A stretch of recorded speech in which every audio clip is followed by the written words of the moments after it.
Hi, Jessica. How are you doing today? I'm good. Um, I'm doing fine. Yeah, okay. So I want to hear more about what's going on. I just wanted to cover first my role as a mandated reporter. Do you know what mandated reporting is? Um, just a little bit. I mean, I've heard it there and then, but like if you could tell me, that would be fine. Yeah, so basically, everything that you and I talk about in this room will be confidential unless you indicate an intent to harm yourself or someone else, or if there's a presence of child or elderly abuse occurring. Does that make sense? Yeah. Okay. So go ahead and tell me a little bit more about what's going on, why you decided to come in today. Um, it's just today, like I guess school was going fine. It was going okay. And then I got to math class and then my teacher gave me my grade. And then it was like got worse after that. So I went to class and then she was like she gave it to me and then I was like, okay, I hope I did better because I tried my best. Like I studied, but it's algebra, so it's like confusing to me. So I got a D, but like I'm feeling kind of nervous because like my mom always asks me about my grades or she wants to see the grade and I don't feel comfortable giving it to her because then she gets mad at me. Mhm. Yeah, it sounds like, when we get a grade that maybe we weren't anticipating or a grade that kind of doesn't fit our standards or like the standards of our parents, it is completely valid for us to feel nervous about that. Um, So, yeah, go ahead. sorry. It's just that I kind of like I understand that. Like I understand for the most part that like getting a bad grade is normal. I'm just like a little bit anxious or nervous about this because my mom like and my dad take it to another extreme. It's like I think in like growing up here in America, it's like, yeah, you got a bad grade, whatever. But if I get a bad grade for my parents, it's such a huge deal because apparently my only job is to get good grades. Like, and I don't think they understand the pressure they put onto me because of that. So to me, it kind of sounds like your parents' experience growing up in a different country is not the same as the experience here in America in terms of like school expectations and like how acceptable it is to get a certain grade. Yeah, I mean, it sounds easy, right? Like your only job is to do your homework. And then it's like, okay, that's my only job, but it's like if that's my only job, when I do get a bad grade, I feel like I feel worse. It's not only failing, it's more of like disappointing them because there's this expectation of like, oh, this is the only one thing you're supposed to do. And it's like, okay, so it's supposed to be easy, like it bothers me. hmm I'm hearing words like pressure and expectations. Can you talk to me more about the pressure and the expectations that's kind of going on for you? That expectation of being someone that my parents want me to be and not meeting like that height. You know what I mean? It's like they want me to be a peer and they want me to get good grades and stuff and go to university and do all these things. But mentally it's just like I can't meet them there. It's like I'm trying, but once I try, I go down and go up, and then it's like I can't even talk about them about these feelings because they're like they always compare themselves to me, and I don't think that helps this this feeling. hmm That sounds like a lot. It sounds like there's like this weight to kind of live up to the expectations of your parents, but also, everybody is different.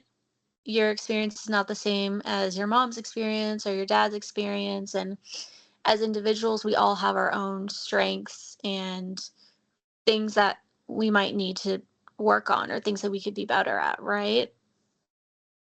Yeah. Um, I'm interested to know a little bit more about how your parents typically respond to a bad grade. Um,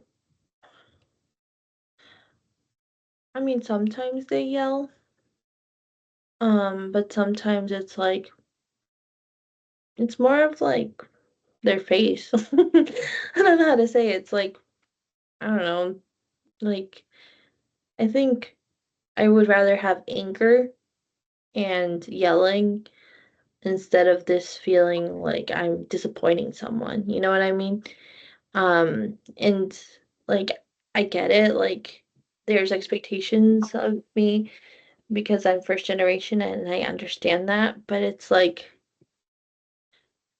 they don't try to put themselves in my shoes, and even if I try to tell them what you said, which was like, "Oh, like my experience is not like yours, and like I want you to be more understanding towards what I'm going through." And it's like, okay, they're just gonna laugh or they're gonna say something that's gonna be very annoying because like if I'm feeling a certain kind of way, let's say anxious, like it's something that has to do with mental health and they don't believe in that. Yeah, that is tough, being first generation and kind of assimilating into a culture that is vastly different than, the culture where your parents are coming from.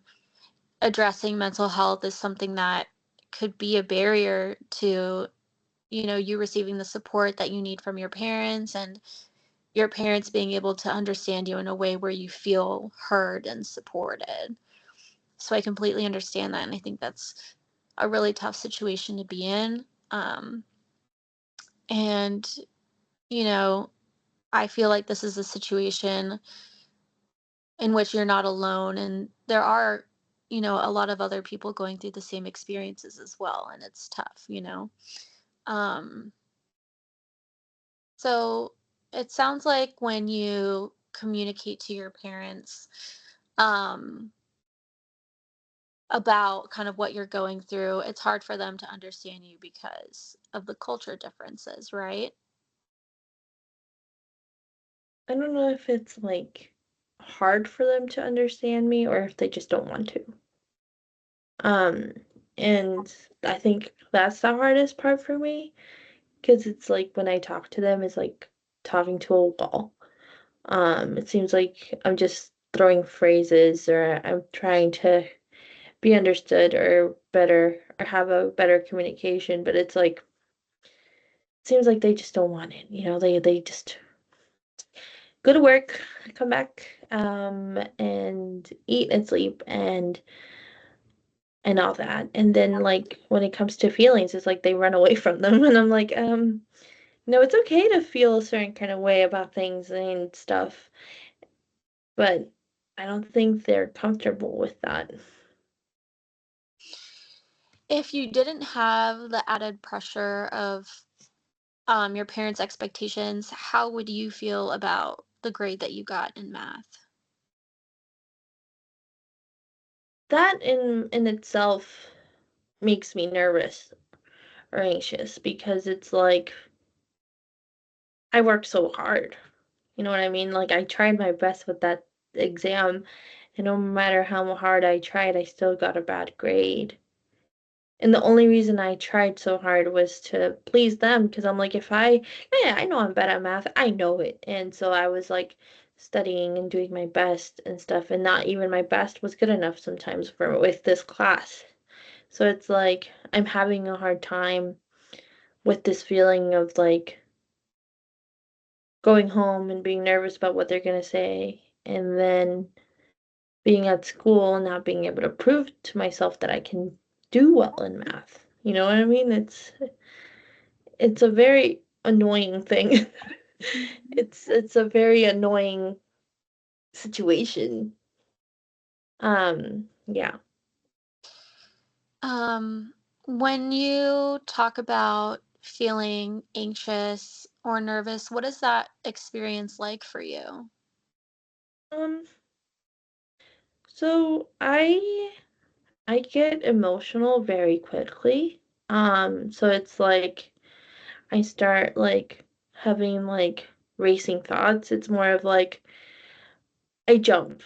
Like I start thinking of what my parents are gonna tell me, and then what I'm gonna respond and what they're gonna say, and like going home in the bus and then showing them my grade. Like it's this feeling of like heaviness, like because I've already prepped myself of the worst thing. You know what I mean? And I'm like, it's okay. Maybe if I prepare myself, I'm gonna be okay. Like it's fine.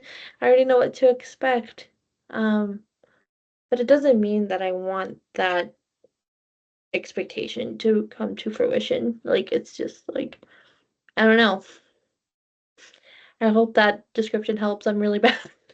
um, yeah, it's just this emotion of like um trying my best, doing well in an exam, and then also thinking about the exam and thinking about how if I fail, and then if I fail, what's gonna happen with my parents, and once I get in trouble and they get mad, then what's gonna happen with the feeling I get afterwards, which is like sad. I don't want to feel sad. I don't want to feel upset with myself because I feel like after they get mad at me, I put it onto myself and it bothers me. Hmm. Thank you for sharing all of that. It sounds like there's a lot that's happening for you internally in terms of like the racing thoughts and kind of feeling this pressure going into an exam or into an assignment of, oh, it has to be done this way, otherwise I'm going to deal with these consequences. And I'm wondering if part of the reason why you're kind of having a hard time is because of the anxious feelings and the racing thoughts and not being able to fully focus on kind of what you're working on or what you're studying, because when we experience a lot of racing thoughts or a lot of nervous feelings, it kind of gets in the way of our ability to think completely clearly, right? Yeah, I mean, if I'm already in my mind thinking of like what my parents' reaction is going to be instead of actually studying, and I think that I mean, if you have you ever read a book and then you're reading the book and then you get to a certain part and then you don't know what you read? Yeah. Yeah, that's how it feels. Like you study, you study, and then like once the test is in front of you, it's like I didn't know that formula or like stuff like that, and then that once I realized I didn't know that formula, I'm like, okay, this is going downhill, and I can't really focus anymore. So Yeah. you're right. It's not really helping. I just don't know how to control something like that because it's like it's always the same timeline. It's always getting a bad grade or studying for something or doing something in class and then trying my best, but not then getting a bad grade, and then after I get the bad grade, I get the yelling at with my parents, and then I get this emotion of sadness or something like that, and then it's just a vicious cycle. And I don't know, it just feels like I already know what to expect. Hmm. Um, I think what would be helpful for you in terms of at least being able to have more control over the emotions that you're experiencing in the moment is kind of working on some grounding. Um, do you know what grounding is? Have you heard of grounding before? Um, Not really. Hmm. So that example you gave me about reading a book and then kind of realizing everything you read just went completely over your head. Um, that's kind of what it feels like when you are out of your body or you're dissociating. Grounding is kind of bringing yourself back into your body so you can be completely aware of what's going on. Um, and there are several different ways to ground, but my favorite way is 5, 4, 3, 2, 1. I think it's really easy to remember because you just use your hand, 5, 4, 3, 2, 1. Um, and it kind of uses all of your senses. That way, you can fully be present, right? If we're just focusing on what we're seeing and we're not kind of bringing all of our senses into play, then we're not completely grounding ourselves. Does that make sense? Yeah, it does make sense. Hmm. I mean, I could try it and see what happens because, like, what do you recommend? Should I do it before I study or before a test or once I get the bad grade before my parents yell at me? Like, because I was talking about like a cycle, so it's like, which one do you think would be more helpful? Yeah, so the good thing about this grounding technique is you can use it wherever, pretty much whenever. It doesn't really involve anything other than like your body, yourself, and like what's around you. So I would actually recommend doing it whenever you're starting to feel a little bit nervous, or whenever you're like, okay, I'm about to start studying. I want to make sure I'm fully present and I'm not in my head. So I'm going to go ahead and do it. Or, I know this test is coming up in like 5 minutes. I just walked into class. Let me go ahead and do it. Or I just finished this test. I'm feeling really anxious. I'm going to go ahead and ground myself. Or you might find yourself in the middle of the test freaking out because this question is not making sense. You can go ahead and do it. Does that make sense? Yeah, it does. I can try it and I can let you know how it goes. Okay, so this is how 5, 4, 3, 2, 1 works. I'm going to go ahead and kind of walk you through it. I think it's important that you're able to practice it kind of in a situation where you might not need it. That way, when you do need it, you've had that practice, right? So 5 in the 5, 4, 3, 2, 1 means 5 things that you can see. So I want you to look around your immediate environment and point out 5 things that you can see. I can see a clock, perfume. I can see a pen. How many others? Three. And then like a console and a remote. Great, thank you. Okay, so let's move on to 4. 4 things you can touch. The table, um, the keyboard, um, the pen again, the accent, this little squishy thing. And can it be my clothes? Hmm. Oh, okay. Um, was that 4? Yeah. Yeah, okay, cool. All right, and Yeah. then great, you're doing a great job. So let's move on to 3. 3 things that you can hear. The air outside, um, the noise that my Crocs are making, and my voice. Great, thank you. 2 things you can smell. Not much. Just just the room. It's just one single smell actually. Yeah, it would Hmm. only be the room. So sometimes what I like to do is if I know I have a hand sanitizer or a lotion Um, or like the detergent on my clothes, anything like that kind of will help activate your olfactory senses. So even little things like that, just kind of waking up, your body. okay. And then lastly, we would do 1 thing you can taste. I don't have anything in my mouth. So what do I do then? So for me, I usually just think about like if I can taste the last thing I ate or like my toothpaste. Or even if you don't know what you're tasting, you're still connecting with that part of like your body, right? You're still kind of actively thinking about it, and that's kind of the whole purpose is to drive your thinking in an intentional way. Right. Hmm. Yeah. So that did take some time because we were just walking through it. That was your first time practicing it, but once you get the hang of it, this is something that you can do in like 30 seconds to a minute. Um, and if you're feeling really activated or really nervous, really anxious, it helps to like really concentrate. Like right now, as I'm touching my hands, I feel a cooling sensation, or I'm feeling the sweat on my palms, stuff like that. Just like the more descriptive you can be and the more in touch and in tune with your body, connecting like the mind body experience, that will really help to kind of refocus. So what Okay. do you think about that?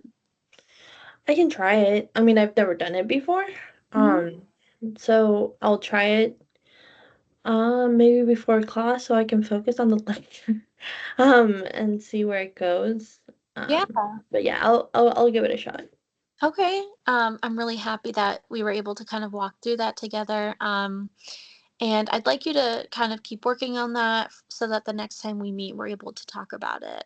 Um, and I know there were some other things that you mentioned that we didn't get to touch on today. I want to let you know that those things are important to me and they're important for us to address. So those are things that we'll be circling back to in our next session. Okay. All right, sounds good. Okay. Thank you so much, Jessica, and I'll see you next time. Yeah. Okay, I'm gonna stop recording. You That did. You did really good. how do I stop recording? Oh, here we go. Ugh.